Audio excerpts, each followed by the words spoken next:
Divorce has a way of making everything feel urgent at the exact moment when your nervous system is least equipped to make long-term decisions. You may be trying to protect your children, process grief, respond to legal deadlines, find a place to live, and understand money in a way that you haven't done before. But here's the truth we're going to sit with today. Divorce is not only an emotional event, it's a financial reorganization of your life. You're not just dividing accounts. You are designing a cash flow. You're deciding what kind of home is sustainable. You're asking who pays for braces, the summer camp, the car insurance, the college visits, the uncovered medical expenses, and the things nobody thought to put in the agreement. You're looking at retirement, taxes, credit, insurance, estate documents, and the financial habits that have worked inside the marriage, but will not work the same way outside of it. And I want to say this clearly at the top. You do not get financially prepared for divorce because you're greedy. You get prepared because confusion is expensive. Today, we're talking about how to prepare yourself financially before, during, and after divorce with Donna Kendrick, CFP, CDFA, and founder of Sefton Financial. Welcome back to the Conscious Divorce Podcast. I'm Justin Milrad, your host, a CDC certified divorce coach, MBA, financial planner, and founder of Reclaim and Reboot Transformational Coaching, and someone who has the lived experience we talk about on this show. But before we go further, a quick reminder and important note. The Conscious Divorce Podcast is for education and information purposes only. What you hear on this show is not legal advice, not financial advice, not tax advice, and not therapy or mental health treatment. Divorce involves real legal rights and real financial stakes. Please work with a licensed attorney for legal guidance. Work with a certified divorce financial analyst or a CPA or another financial qualified professional for money matters. And if you're struggling emotionally, please reach out to a therapist or mental health practitioner. My guest today is Donna Kendrick, CFP, CDFA, and founder of Sefton Financial. Donna focuses her work on families in transition, including people navigating divorce, widowhood, blended families, career change, inheritance, and those moments when tomorrow suddenly looks very different from today. Donna also brings a deeply personal understanding of transition. After being widowed suddenly at age 40, she rebuilt her own career and created a financial planning practice centered on clarity, compassion, and practical decision-making for families in major life changes. She's the author of The Divorce Money Trap, Taking Control of Your Finances Before, During, and After Divorce, a guide for widowhood, and a guide for blended families. Donna, welcome to The Conscious Divorce. Thank you so much for having me, Justin. It's a pleasure and a privilege. It's so great to have you here. Donna, I want to begin with the emotional piece. Why is money so hard to look at during divorce? I think money is hard to look at because it is emotional. And you think for me, I'm like, okay, I'm a statistician by nature. Money is black and white. It's yes and no. And it's something that can be just calculated. But money in divorce is different because money is an ability for someone to set their new foundation post-divorce. Money can be their freedom. Money is understanding, and money does have an emotional pull to it because that's one thing that people are often trying to control in the marriage or understand, because there's usually one person in the relationship who had the financial savviness, right? I definitely know that was true in my marriage, right? And so money itself isn't just the math. It has emotional consequences of their ability to quote unquote be okay for both parties before, during, and after the marriage is resolved.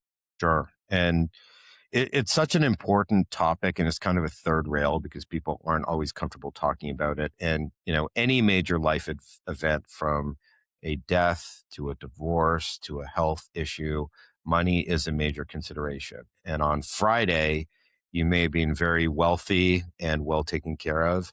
And on Monday, you're really concerned about your future because something major has happened.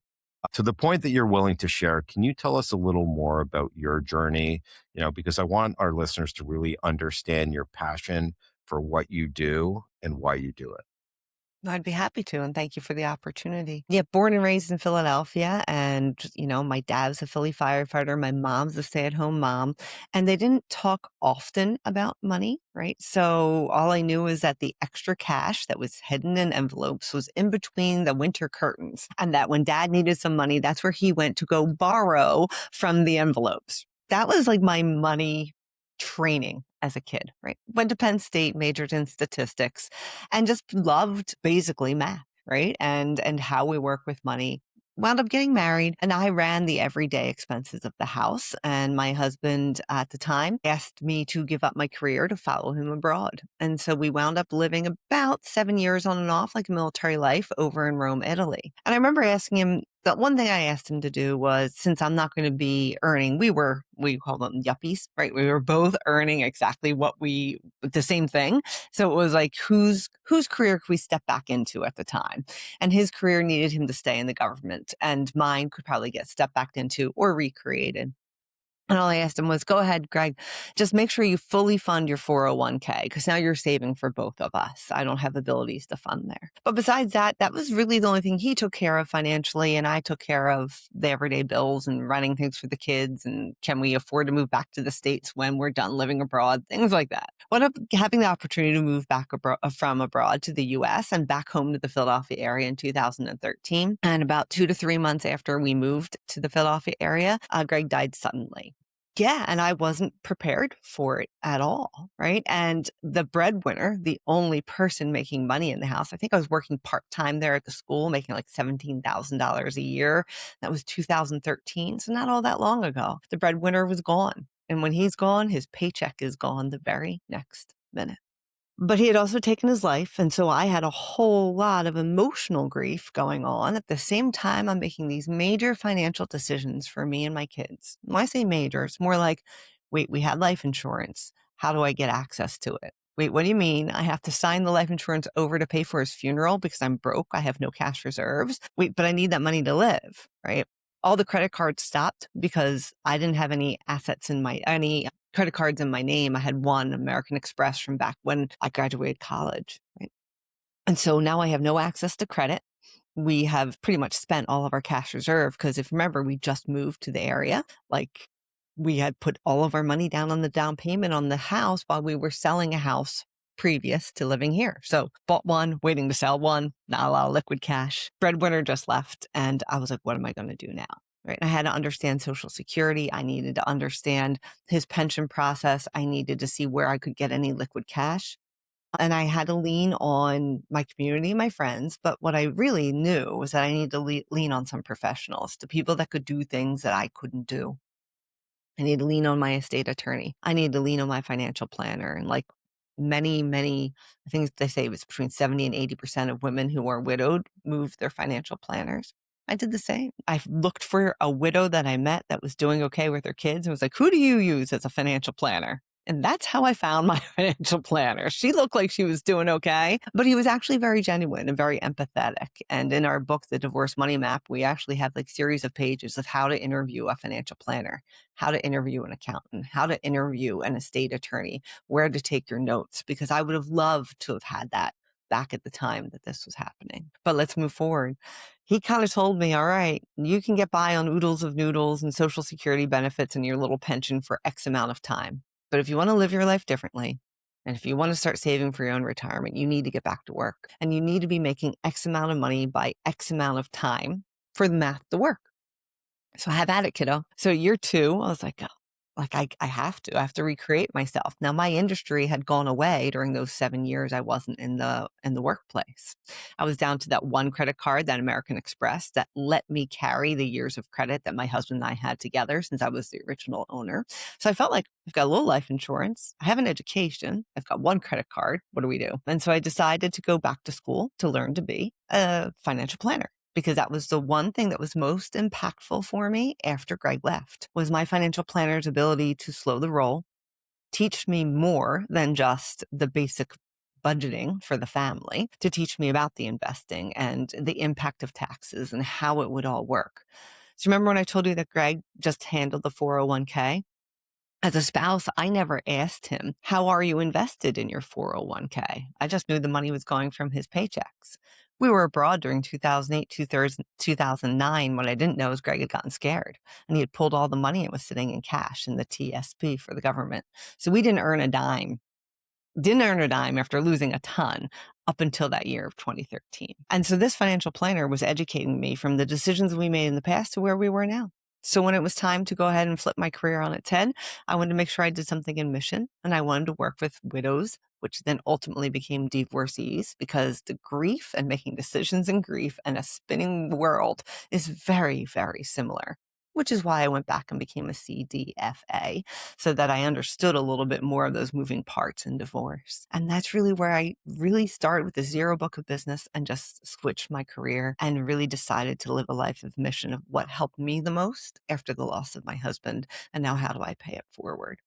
And that's our story. I think it's amazing what you've done, and I'm sorry for your loss. I'm sure Thank it you. was very hard on you and hard on the kids, but I'm so happy that you're getting yourself into a place where you can help other people, because that's absolutely critical. And the one thing I tell people, regardless of where they are in life, is get your house in order. And many people don't. You hear about people, dying without an estate plan or without a penny, without life insurance. And not that divorce is a good thing, but in many ways it's an opportunity to kind of restart and recalibrate your life. And regardless of whether you've gotten your life in order from, that perspective of being organized, it gives you the opportunity to adjust it. So, if you take anything from this podcast today, know that there are a lot of things that you need to do post divorce to make sure that you're set up for the future. Life insurance, estate plan, will, beneficiaries, living trusts, things like that are just so important. And the one question that I get from probably 98% of my clients, whether it's a male or a female on the financial side, is, am I going to be okay? And I don't know that answer until we're able to figure out what their financial situation is. What is their monthly budget? And what is this divorce going to cost? But I think it's important for everyone to know that, the first year out of divorce, women are going to be 45% less well off on average, and men 21%. So that means things are going to change. So, hiring an attorney, which is the default of most people, as their first partner, I don't always think is the best opportunity for you. Hiring someone like a divorce coach and then a CDFA and starting to build your team so you have a better picture before you're paying the higher hourly rates makes a lot of sense. And then you can really answer the question of, what do I need to be okay? What am I looking at? So, let's start talking about divorce. So someone decides to get a divorce, before any sort of negotiation starts or discovery. What are the first financial documents, that people should be gathering, and what are the questions they should start asking themselves? Yeah, so a lot of it's almost like recon work, right? So if you weren't the person who handled everything, even if you were, like there's a lot of things that get hidden, forgotten about intentionally and unintentionally. So what I always like to say is start gathering the major documents, your social security cards, your date of birth, copies of birth certificates, the things that even if you're staying married as a couple should be in your fire safe box or your safe, right? Copies of 401ks, social security statements, go to ssa.gov. And right now, almost, I don't know if you remember, we used to get like green sheets of paper with their social security estimates. Like now they're all online, right? So see if you've accessed that, if you've created your social security account. But then more than anything too, one of the first steps I love to ask my clients to have, and this is for anyone blending families or about to divorce, is go to annualcreditreport.com and pull a free copy of your credit report. That is almost like a starting point to identify what accounts are open, because there's a few things we want to do. We want to gather documents. We want to gather the statements that we have at home.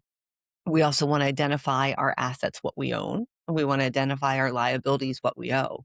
And that's in annualcreditreport.com. That's going to pull up all the accounts that are open in your name, what might be open in joint name. Because remember, you have separate credit scores, you and your spouse, but you can have joint accounts that impact them both, right? So you really want to take a safeguard on that. And then every 3 months, go ahead and pull another free copy from annualcreditreport.com. It's not going to tell you your FICO score, but it's going to give you a list of those accounts, and make sure that you're familiar about all of them. And if you're not, go find the documents, find the creation, find the email passcodes to go and identify those accounts and to see where your liability might be on those accounts. Or it might just be something, you opened up when Sears was in existence and you forgot about it. easy enough. But we want to start that point of the triage for it. But you also want things like death certificates, marriage certificates. If there was inheritance that came to your name, those are those documents you want to start organizing, putting together, and put into a fire safe box, or start scanning them up. In the divorce money map, it's you literally start left to right. What are the documents we're going to be looking for right now? And then what are the assets we're looking for right now? Because many of us don't even know where to start, or we're making these decisions while in emotions. So to have something to just follow along, almost mindless, even though you have to make the activity, but then go ahead and highlight those areas that you don't have. A lot of this work is fun to make you feel as if you're more educated about where everything is. Two, to do a lot of the legwork before you're paying $300 to $400 an hour for a divorce attorney who might not have a financial background to start telling you to do it, right? You're almost pulling everything in one spot, and this is your go-to. This is great advice. And, I also think people really need to understand that there's assets and liabilities. And, they need to understand the difference between what's marital and what's premarital, because you may think you're wealthy, but you don't realize, what are the liabilities, and the other way around. You may think that you're in lots of debt because you have lots of credit card debt, but there may be some significant assets and some smart things that can be done. So can you talk a little bit about kind of the marital balance sheet, what that has, and also explain what premarital assets are and any other sort of assets that are typically protected? Yep, definitely. So premarital assets, we'll start there. What did you own? What was in your name before you came to the marriage, right? Now we talk about inherited assets too. Many of times, if you inherit some assets and you keep them in your name, you don't move them into a joint account, they continue to be almost as if a premarital asset of yourself. So, but if you take that inheritance and you buy a house and you put it in both of your names, now it's everybody's, right? Those are general guidelines. Just kind of keep in mind about what was yours, right? So what did you own before you came in? And that goes into everything as to what was the value of your 401k before the marriage, right? And what was your average rate of return? Some people can get really deep into it, but I just like to know exactly what value that was. Where was that 401k? Did it wind up rolling into a new employer's, right? But tracking what you came to. Did you own a property that you sold to put as a deposit on a new property? Things like that are the pieces of information we want to gather together. And then we go into marital assets. Those are things that have grown during your marriage. It's going from everything from banking accounts, saving and checking and money markets, to joint investment accounts. If you have stock in some great fund out there that's AI and made you rich, fantastic. How is that titled? When did you buy it, right? Did you buy it before you got married? Okay. How much did we pay for it? That's called the basis, right? Versus now this is marital. And so everything's going to be either in your name or your spouse's name, or in both of your names, right? And does someone have either rights? Do someone have power of attorney over your finances? That could be your spouse. They could actively be able to make some choices for you while you're still married or going through divorce. Check your estate documents and see if your power of attorney is active right now over finance, or only if you're incapacitated. Oops, you might want to change that ASAP. You're looking also at value of life insurance. If you have a whole life insurance or a permanent life insurance, that has a cash value to it, not just if you die. So what you're looking for is really identifying the things that you own, your assets first, the things that you owe, the houses, the cars. But sometimes we have to go in a little deeper. There's Bitcoin out there, right? And I don't like to talk about it. My broker dealer hates for me to talk about it. So I'm just going to say things that you might own electronically, like see how they are titled.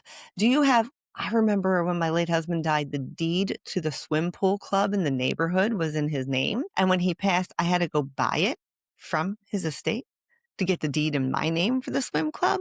Like, oh, come on. Are you kidding me? Like, that was ours as a married family, but no, it was in his name. So these are the things that we have to look for. How is the house titled? Is it jointly? How are the cars titled? And always pay attention, because you could have a house titled in one spouse's name, but the mortgage could be in both. So therefore, the asset is in the titled spouse's name, and the mortgage, well, that's in both of your name. That's the liability side of life. Liabilities. Those are the things, the car insurance, the mortgages, the things you found on the credit report. What do we owe? And it's called the balance sheet. When we add up everything that we own versus everything we owe, what's the outcome there?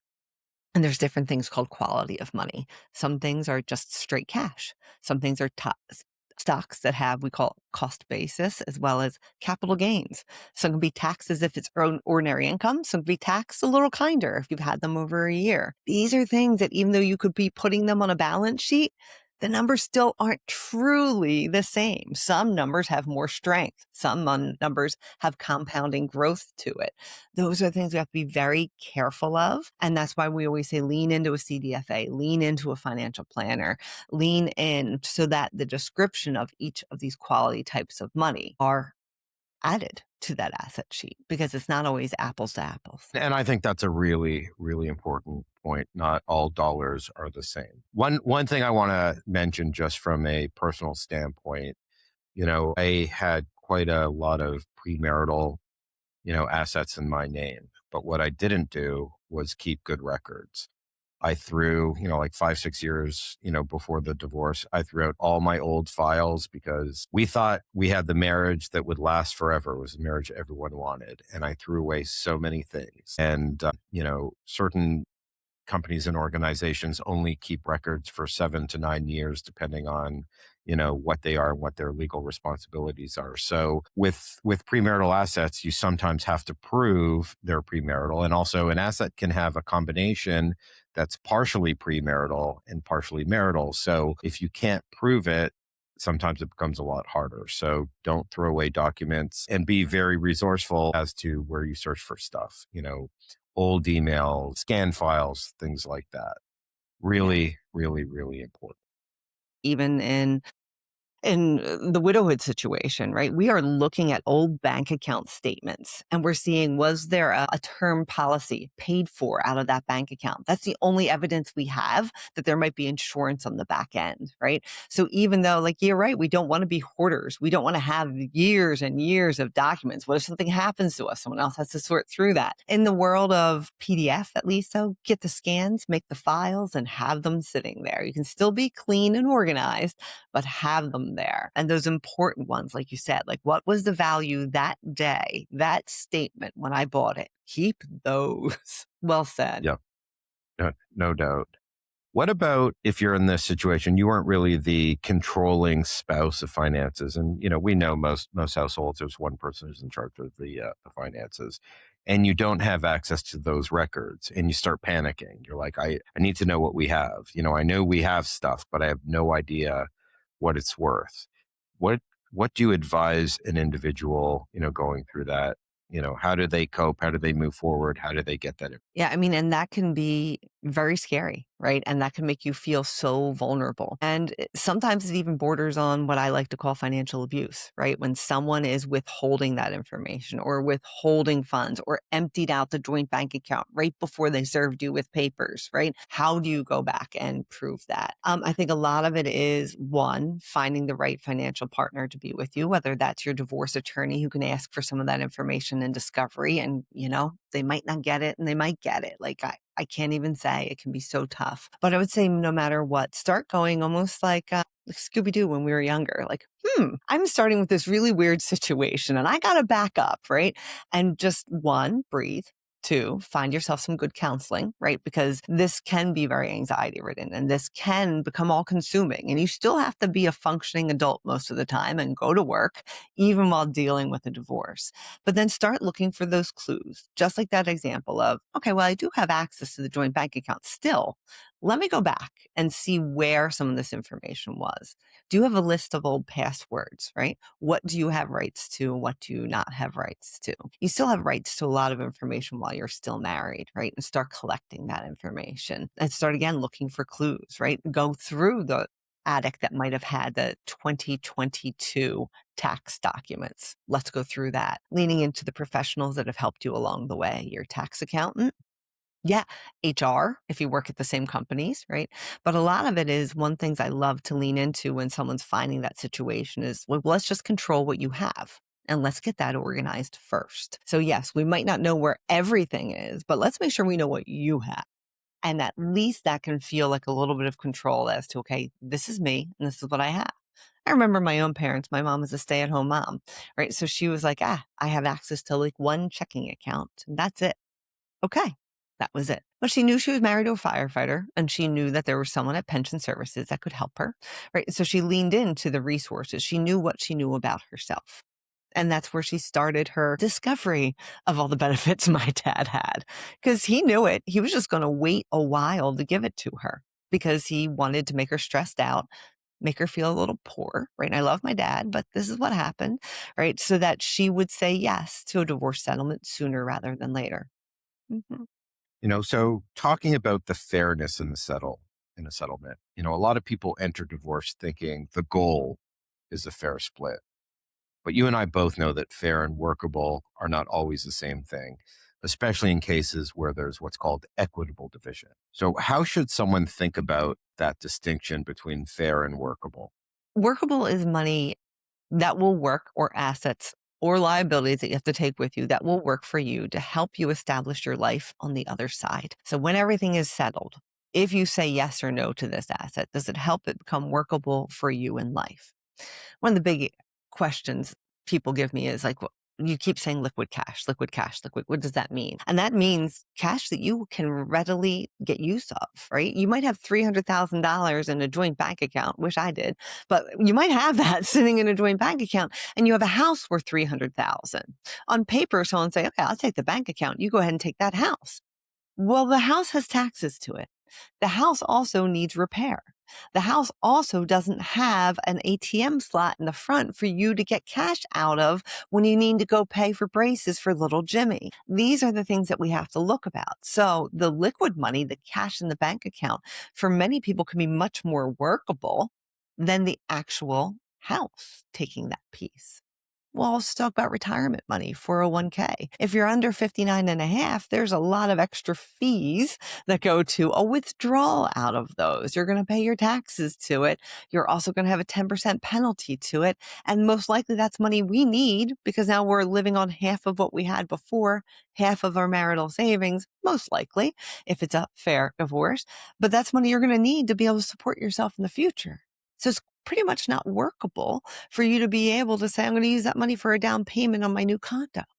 So that's a lot of the difference between a workable resolution versus an equitable or a fair split of 50-50. I think the big thing for me, and I felt it as a widow, and I see it for my divorcee clients who haven't been in the workforce that long or took a step back part-time because they were raising kids, is the fact of my late husband's ability, the decision we made on who gives up our career when we moved to Rome, his ability to stay employed and get step-up bonuses or step-up raises in the government was pretty set in front of you. If you take this role, every year you'll get this level, right, the whole way through. For myself, like I had to catch up on time. I was 7 years back on my career. I missed a lot of time, therefore missed a higher salary. Therefore, I couldn't put as much into my 401k because I had a lower salary.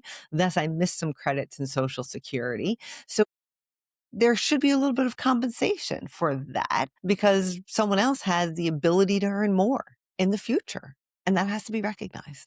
There's a lot of truth in the saying cash is king, but there's also timing, ages, and stages make a big difference. With some of my clients who are higher net worth, they're kind of like, should I take the cash or should I take the retirement? And we talk through it and all the pros and cons. And while cash is king, often if they get a big payout, they're going to spend it. Their eyes are, wow, I'm going to buy a bigger house, or I'm going to buy a boat or a car.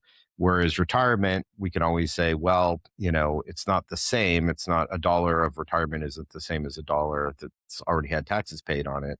However, if you really don't need the money now, you got another 10 or 15 years to invest it and for it to accrue. So that $1 may be worth $5 in 10 or 15 years. Every situation, I think, is a little different. So kind of looking for your advice on, how do you decide whether settlement is workable with your situation? And also, take into consideration the ages and stages that people are in.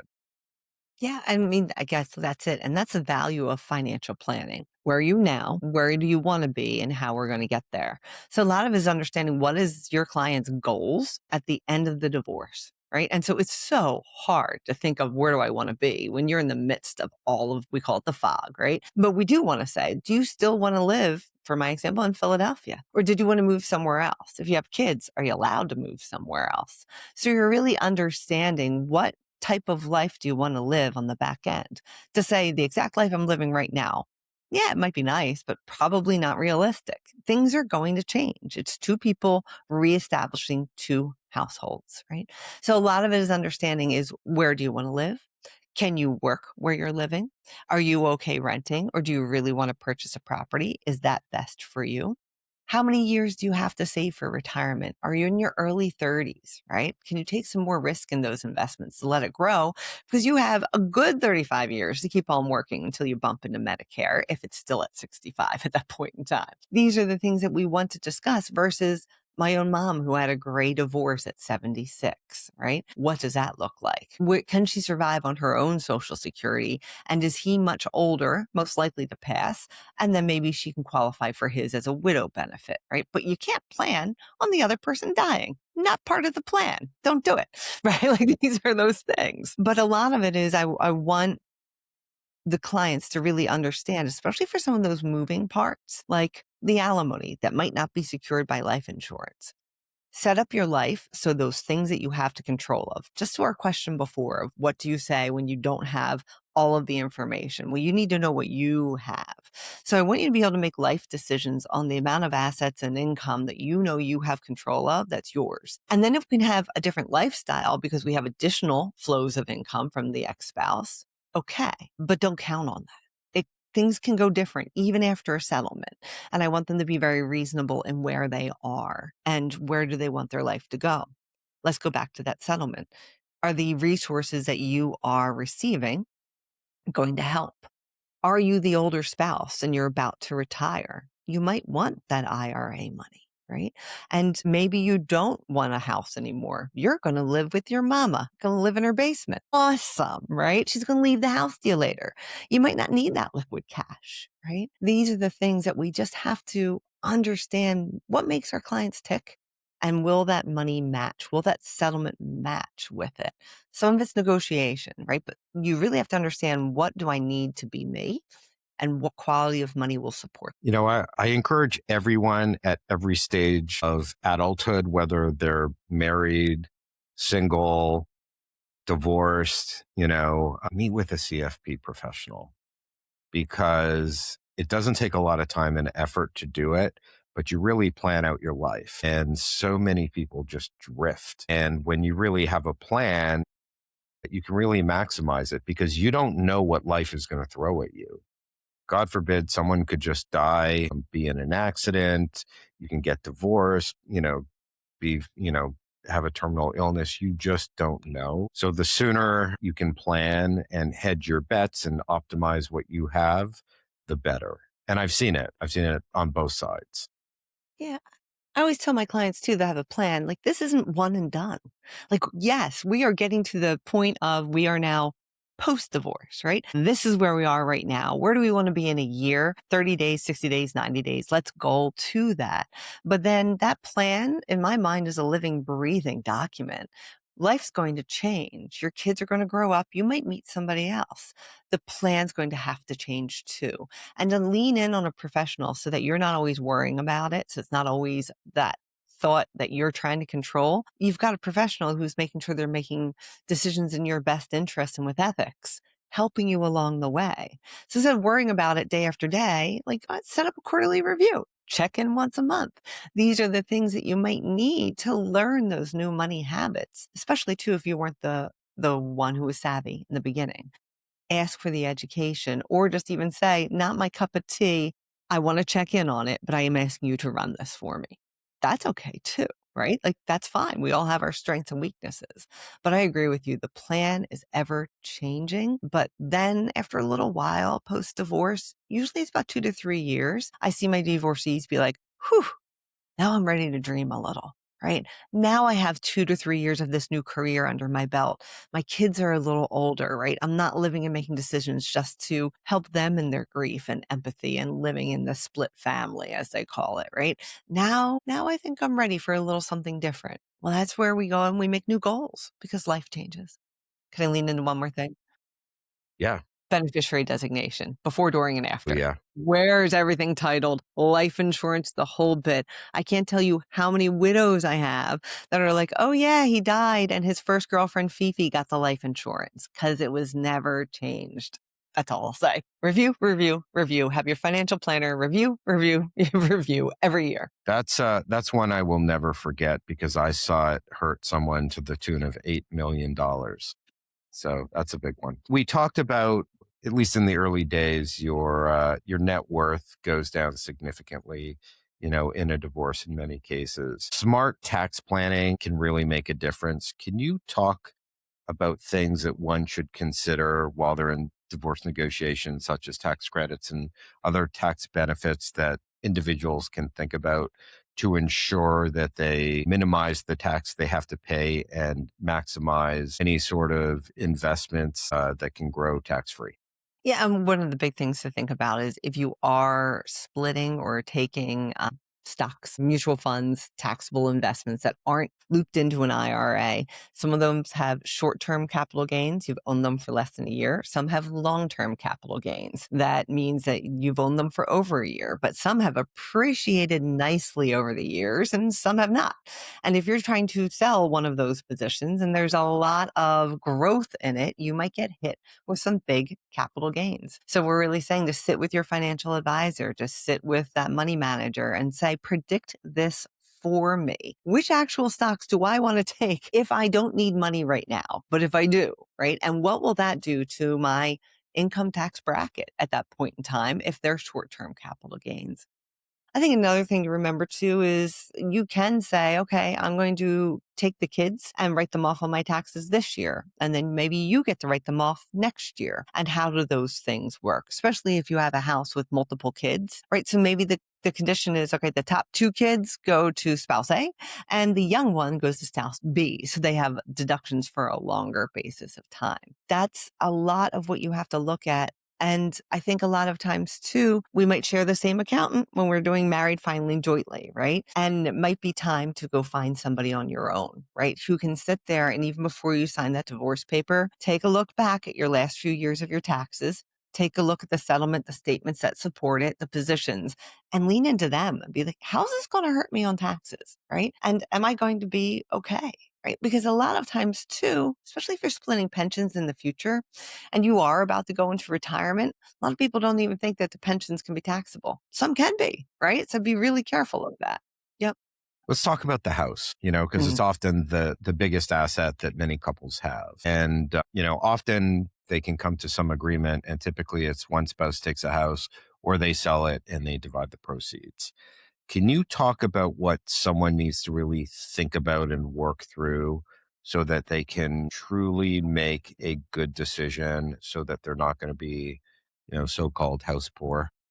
Yeah. And so we have a whole section of that in the divorce money map, and it's labeled, should I stay or should I go? And we're talking about the house. So many of the individuals want to keep the house for stability for the kids. And it is where your heart is, right? They're already splitting up the marriage and they don't want the kids to have to move from their neighborhood too. But we're really talking about the reasonability, if that's the word, of you being able to support that house. One of the big ones that we are seeing recently is back in a few years ago, there were some great mortgage rates out there, 2.9, 3%. Right now here in the Philadelphia area, we're looking at like 6.9, well above if you need to, plus some higher house values than they were years ago. So should you be saying, all right, I'm going to give you half that house, you have to remortgage the house to afford it? That could be a huge impact on the monthly mortgage, not just for the new equity of the house that's grown because the house you bought together at 400,000 is now worth 800,000. You're buying out the house for the new value, but now you're going to be losing that beautiful mortgage, reapplying for a new one for a longer term for a higher interest rate. And a lot of people don't understand that. They're just like, "Oh, can I assume the mortgage?"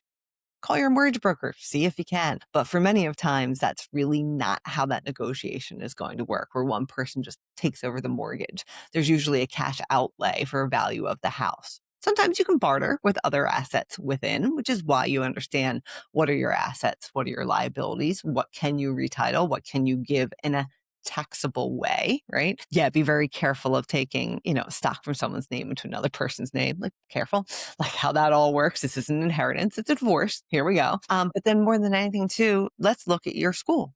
Let's look at the school district that you have, right? Do you think there's going to be an increase in taxes where you live with your kids? Can you afford those taxes if they go up? Even if you don't have a mortgage anymore, you're still paying state, local, and educational taxes on that house.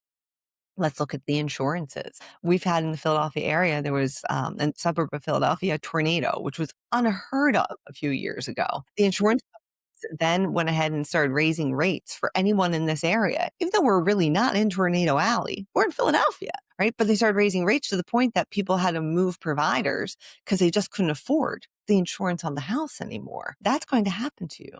Do you have enough cash reserve? Do you have enough liquid cash? That liquid cash comes back again to be able to afford the annual maintenance on the house. These are all things that a lot of times people are just like, I'll figure it out. Future me will figure that out later. I just want to get my kids through high school. Well, you might be able to do it with renting a condo in that same school district, allowing yourself to breathe for a year or two before you make that next big decision on where to buy. I remember back in 2008 and 2009 where you couldn't sell a house, right? So if you can't sell this house and make it a liquid asset, are you going to be okay? These are the things people have to sit and consider. Septic tanks, things like that. Like we had one break down, big old tree root in it, $6,000. Like, do you have that cash on hand to be able to support the home? Yep. You really don't want to be living paycheck to paycheck.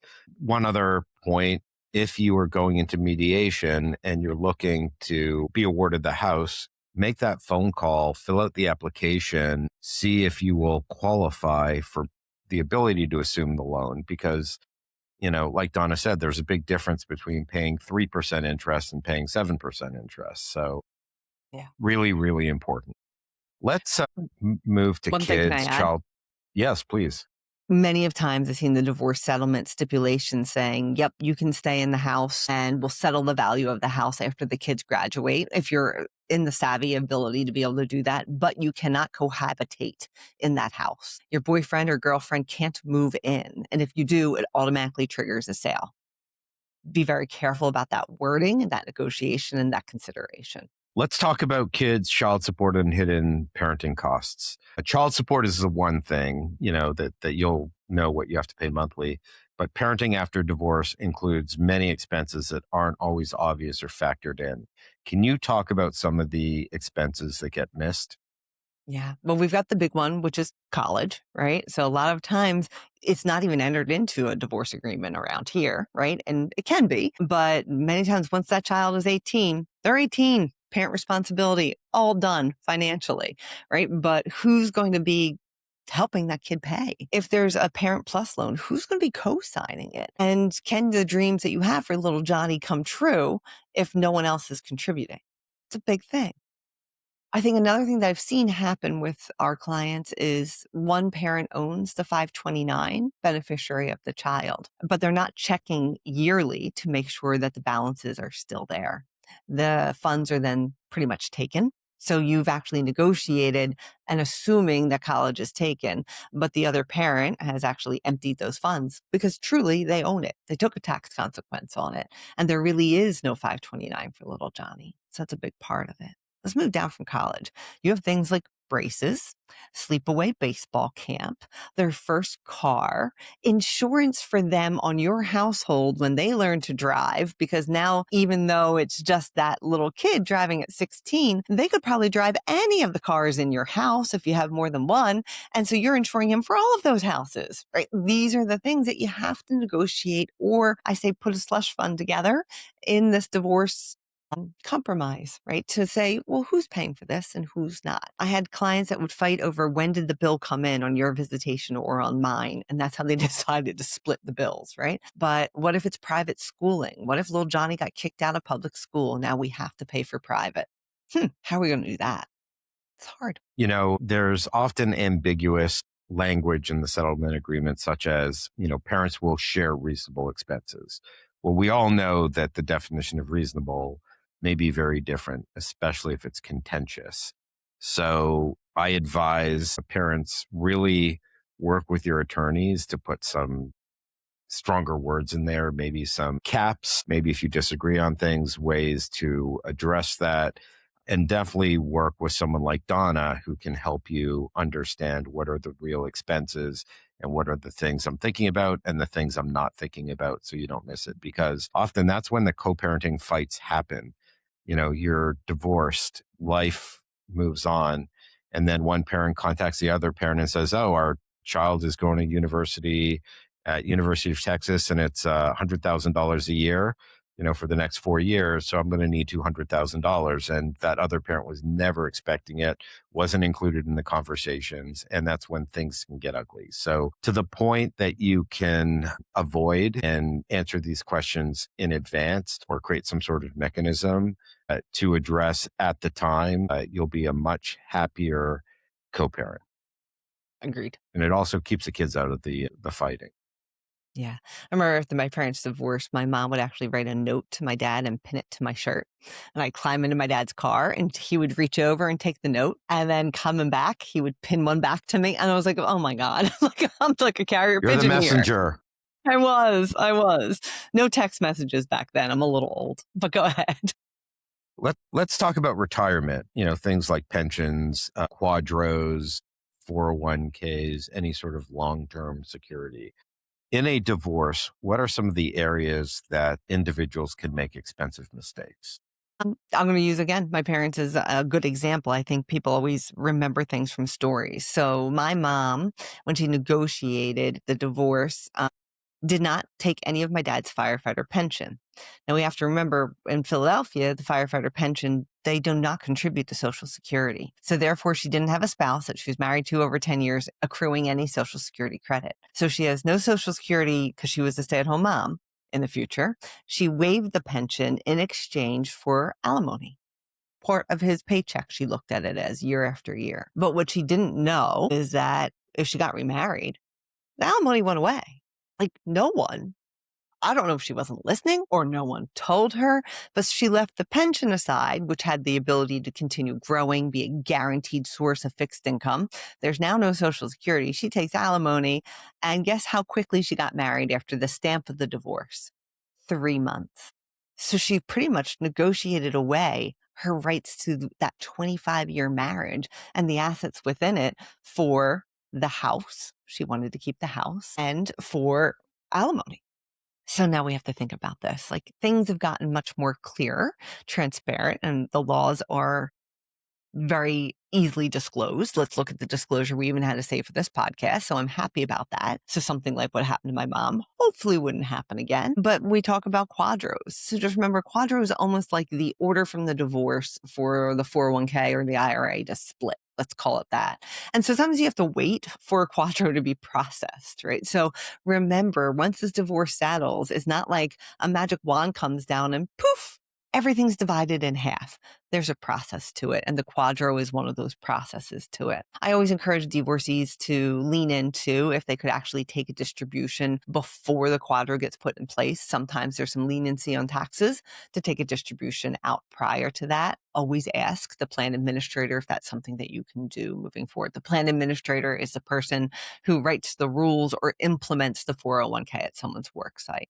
Most of times that pension then will become, everyone does a little different, but most of the times you'll then have a pension in your name as well as your ex-spouse has one in their name, and you carry on as if you yourself are an employee of that pension. Sometimes you can't touch anything until the other spouse retires. Then when they retire, then you can make your choices on pension. And remember too, when you make a choice on a pension, sometimes there's many different distribution choices. Do you want it all in one lump sum with a portion coming through? Do you want to leave any survivorship to maybe young kids, even though you're of retirement age? Things like that you have to take a look at, as well as how is that impacted with Social Security moving forward? So many things to think about, which is why it's so important someone like you can help someone. So we are nearing the end of our time. So we are going to do a quick lightning round. Okay. You ready? Let's do it.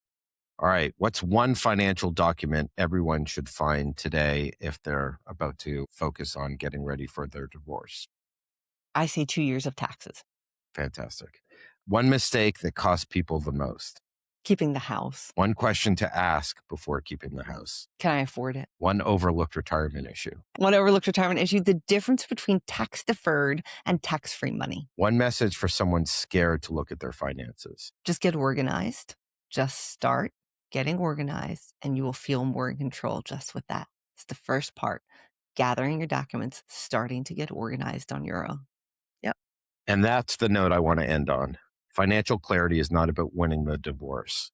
It's about protecting your future, your kids, your choices, and your peace. You do not get financially prepared because you're greedy. You get prepared because confusion is expensive. Donna, where can our listeners learn more about your work? So you can go to donnajeankendrick.com. In there, you have my authorship, you have our speaking opportunities, you have our podcast, and you also have a link to our practice, which is Sefton Financial. That's my maiden name. And that's where we do all of our financial planning for families in transition. Outstanding. And can you mention your 3 books? Yep. So we have the Divorce Money Map. That's our most recent. That's a workbook style book. We have a guide to widowhood, navigating the first 3 years with your heart, soul, and finances intact. And then we also have a guide to blended families. And that comes from my own experience of actually remarrying after the loss of my first husband and being a pain in the butt to work with. There's a lot of good stories in that one. So there's merging assets and navigating financial challenges when you blend families. Thanks. Thank you for spending time with me today. This episode was built to go deep, and I hope it gave you something real to work with. If this episode hit home for you, I'd genuinely be grateful if you take a moment to rate and review the show. Reviews help other people in the middle of exactly what you're going through find their way to this content. That matters.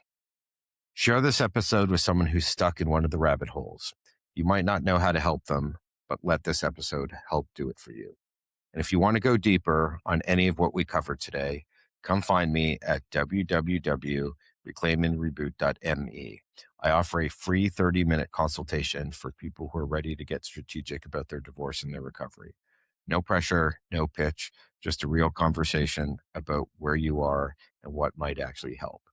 You can also find my books, You 2.0, Divorce, A Better Way Forward, and the You 2.0 Workbook, as well as the new co-parenting playbook at www.reclaimandreboot.me or available on amazon.com.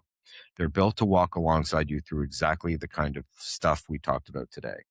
Until next time, remember this. You don't have to believe everything you think, and you're further along than you feel. Keep moving, keep building. Your You 2.0 isn't a destination, it's just a direction. Have a great day.